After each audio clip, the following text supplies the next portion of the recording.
Today, I will show you a basic introduction of how to use the System Restore function in Windows 11. System Restore is a feature built into Microsoft Windows operating systems that allows you to roll back your computer's state to a previous point in time. It's like a time machine for your system, creating snapshots or restore points when everything is running smoothly.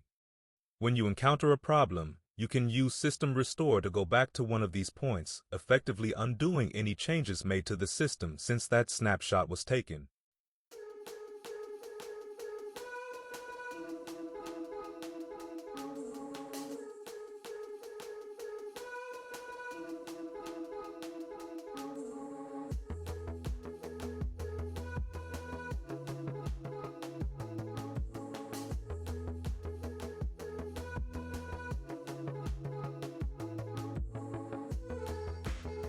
Hey everyone, before you click away, I just wanted to take a moment to express my heartfelt thanks to each and every one of you.